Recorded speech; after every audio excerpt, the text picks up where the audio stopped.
Assalamu alaikum, ladies and gentlemen. How are you? Today we've got a surprise show on CXO Global TV. CXO Global Forum is a knowledge sharing platform for all C levels across Pakistan and the globe. We try and contribute to the knowledge economy. A lot of times we usually do shows about particular topics or we interview people.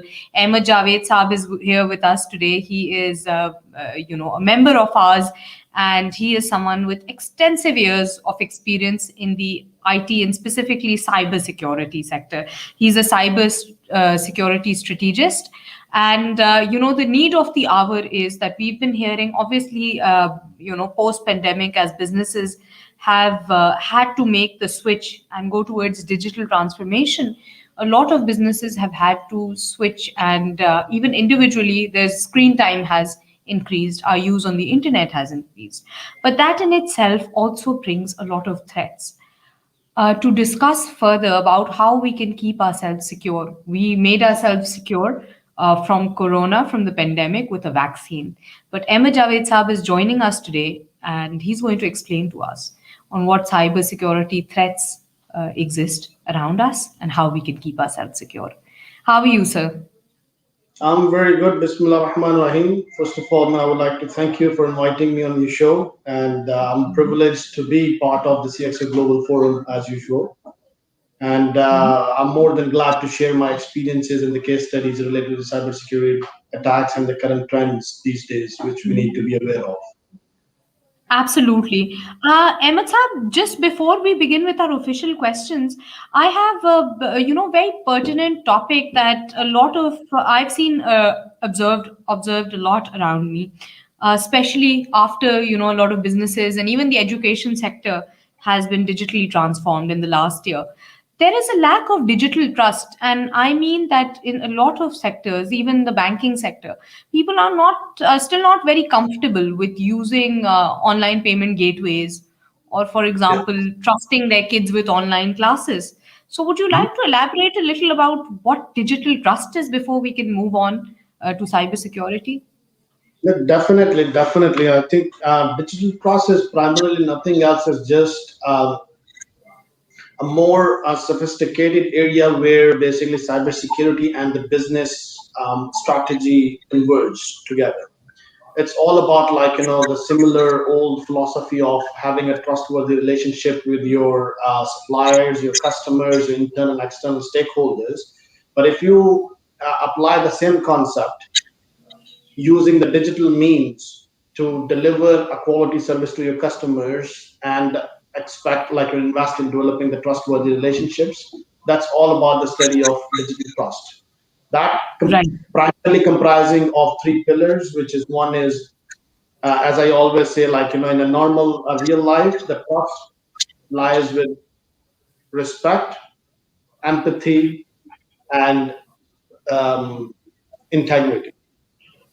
Right. Same way, in a digital world, when we apply the concept of digital trust around people, data, and infrastructure, it has to be reliable, integrity. The data has to be secured, and the infrastructure has to be resilient. Right, absolutely. Sir, a lot of times now we've been constantly hearing some buzzwords, right? So the world around us is no longer happening, it's happening. And then, especially in the corporate sector, being a part of CXO Global Forum, where we literally have access to over 350 plus C levels across the globe, we keep hearing some buzzwords like SD-WAN, secure connections, cyber Exactly. security. Sir, so Mhm. what exactly does cybersecurity entail, and why is there so much noise about it these days? See, it's I think one of the most common question in everyone's mind these days as well. That why cybersecurity is booming, why everyone is talking about like securing their information assets and the digital gadgets which we have in the hands.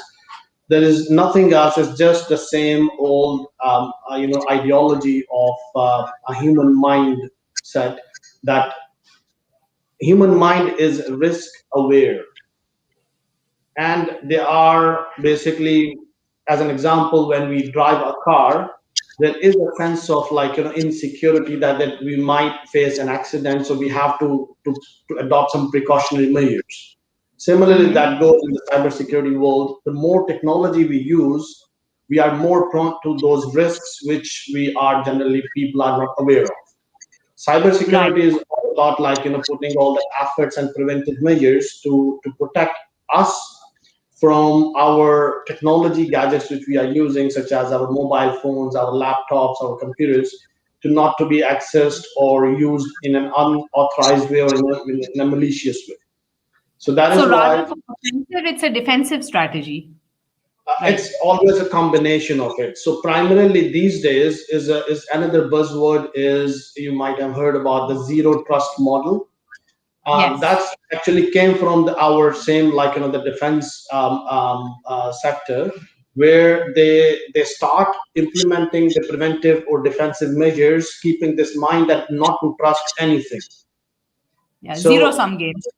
yeah, zero case. So it's like the new terminology here, which is very getting very common among the professionals as well. It's zero trust model. So we design our infrastructure using SD WANs and the next gen firewalls and multiple like security controls and technologies such as multi-factor authentication, usage of OTP, data encryption technologies, and so on, ensuring that this thing is whoever, any application, any external user or any internal user who access these resources is not reliable. So every time a transaction which has to take place has to go through a multiple level of verification mechanisms. That's Right. exactly about this concept of zero trust.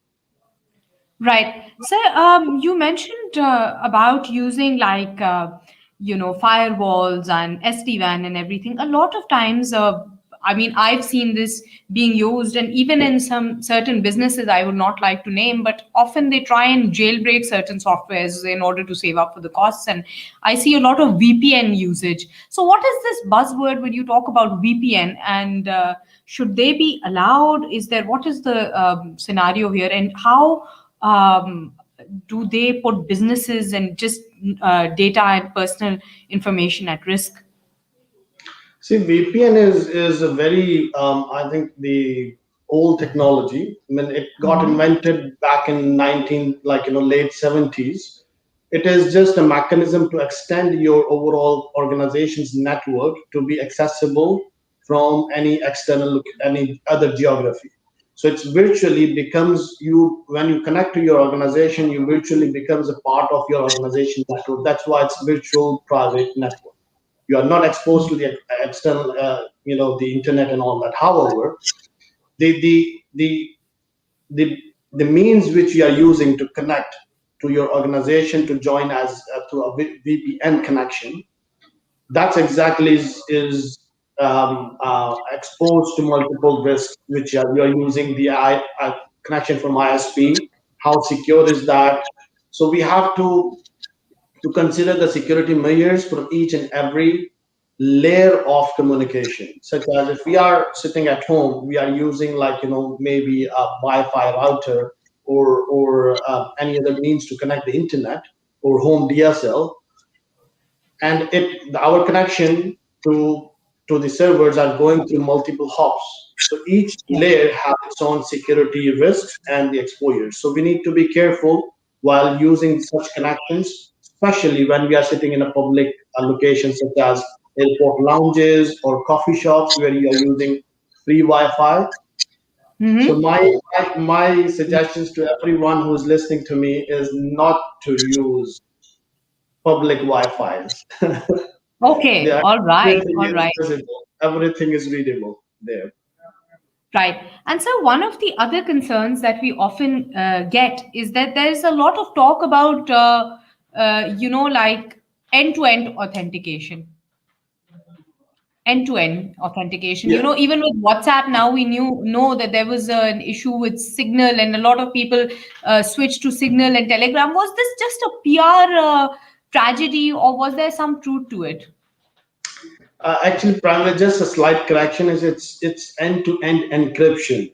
Yeah. Authentication happens only on the gateway. Okay. So once you Right. are get authenticated, which means that you are verified, being a legitimate person or authorized person to access, that's authentication. Now, end-to-end encryption means that exactly what I was trying to highlight. WhatsApp have adopted a very secure architecture where, when any connection happens from one user mobile device to the other mobile device, so the whole virtual connection is encrypted.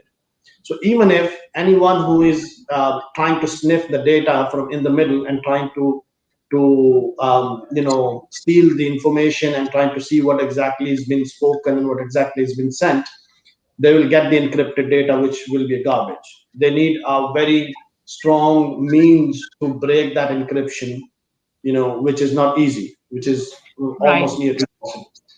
Sir, but we also hear, I mean, when I obviously, there's two questions here before we move on to the next one. Sir, one is that we hear a lot of buzzwords, especially the Middle East, and since you're there at the KSA region, for some of these apps, they say that the government doesn't provide enough permissions or something, or there's an issue, controversy with data sharing. Whereas when I was traveling to UK, I realized that a lot of the Royal Navy has access to all the data that's there, even for personal users. So, what is the element of contradiction there? And the second thing would be that whether we are using iOS, whether we are using any other mobile phone,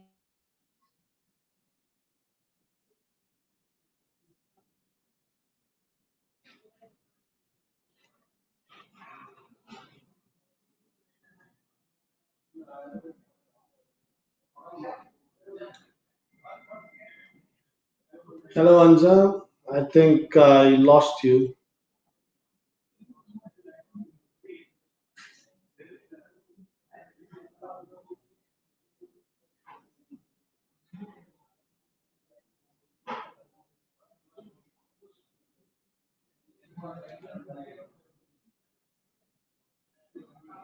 Um, I lost you actually in the middle, and now your mic is on mute. Right. Yeah. Right, way back. So, just a little, question about how the first part you heard about, and then the second thing is whenever we download a new app, there is always this concern where before actually downloading it or using the app, we get a disclaimer. Or like with the GDPR compliance, you often get these disclaimers. Okay, so can we install these cookies, or do you allow this app to share to be able to trace your location or mic and so on and so forth? And a lot of times, especially I've seen even in businesses here in the corporate offices, people just keep clicking yes. How smart of a move is that? Um, First of all, I would like to answer the second part of your question, which is like, I mean, how irresponsible behavior it is. You can't imagine that while we are saying or accepting some of the options while during the installation of any application or mobile phone, which is it's asking like to allow the access to the camera, to your contacts, your pictures, and so on, which means that you are authorizing legally, you are authorizing that application to access all of your contents of your phone. So which means that without knowing the gravity of any application, what exactly that data which will be fetched, and and for what purpose that data from your phone will be taken, and for what purpose it will be used. So without knowing more technical details and the security, the risks around that application before installing the on your mobile, that is basically exposed millions of people today to that risk, which through which our mobile phones, I mean, our personal data is being leaked. And if I try to say in a short way, for example, Google or Apple have all of your data which stays on your phone, by the way, which means that, I mean, even including our locations, GPS locations as well. Because if they want to draw our life from past 2 3 weeks, from our what locations we have actually visited, what data, what calls we made, what pictures we have taken, and so on. Everything, whatever is there in mobile phone can be accessed. That's why And sir, we need to take. isn't that privacy a myth then? Isn't privacy a myth then now? It is indeed. It is very much a myth, and that's where we need to understand the gravity of it. That's why my recommendation to all of my colleagues and my, the people who are hearing us, that when we need to seriously consider reducing the usage of these gadgets, these smartphones, which are exposing us to a greater risk. The data has been taken, used by agencies, and there are many government entities which are accessing the data using for different purposes. That is why, and there were a lot of debate and argumentation and discussions happen already. That mean, what is the limit of an individual being a citizen of a country to protect his information from a privacy point of view. So Right. we cannot keep our data private using these digital handsets. So we need to first of all reduce the usage of it, and secondly, whatever use we have to make, we have to be extra careful while using it, such as very common examples of irresponsible behavior is like, some people have habit of putting their family pictures of their as a WhatsApp DP. That is anyway, they even they know that that's like, accessible, publicly accessible, who have your number. So and they are saving it, they are accessing it. So that pictures are being misused and in an objectionable content and so on. And that, there are a lot of incidents of blackmailing and so on. So I think Right. it's my recommendation is that reducing the usage of these gadgets, and whatever use we have to make a careful study before using it. Coming back Right. to the first part of your question, is yes, there is primarily all that agenda. Global agenda is all about power game. The governments are fighting with the large corporates, including WhatsApp and Facebook now, in order to get over into their systems and try to access the information about their own citizens, that what Right. exactly they're communicating. So there is a struggle. There is a legal, struggle is going on as well, because now the global corporates have another challenge, that if they enable or allow one government, the government of one country to access their information, they have to open their systems for everyone. So that will become another privacy concern for all the users, around the globe. So most of the governments have the workarounds to access this information. And yes, up to some time, till some time back, governments were not been able to access at least the WhatsApp content, but now Right. yes, they can. So, sir, summing up, what are the three biggest cyber security threats that are prevalent these days? A very common trends of attacks which we are exposed to, including individuals and including the corporates, are, first of all, I would like to highlight the identity theft. Hmm. Identity theft is like, just stealing someone's information, private personal information, such as, if I'll take an example, like, someone knows my name, and if they are able to get my CNIC number, my bank account number, and some up to some, like, up to my car plate number, my mobile number, and so on, they can use this personal information to do a fraudulent activity, to present themselves as Ahmed, and they can Right. get through, such as some of the, if you call a bank, a call center of a bank, and try to present this information, which they use this information to authenticate, to ensure the legitimacy of yourself. That's where this information, that's why we need to be careful about using these, our personal details, in our CVs, our Facebook, our social media contents, and so on. Second Right. most common attack type is called as phishing. It's Yeah. The similar scams. concept. Yeah, sorry. The scams, right? Because I know often even I receive these emails saying, for example, when you travel by Emirates and you become like Skyward's Mile member. The other Yeah. day, even I received an email saying, "Oh, you've gotten so and so bonus points to redeem.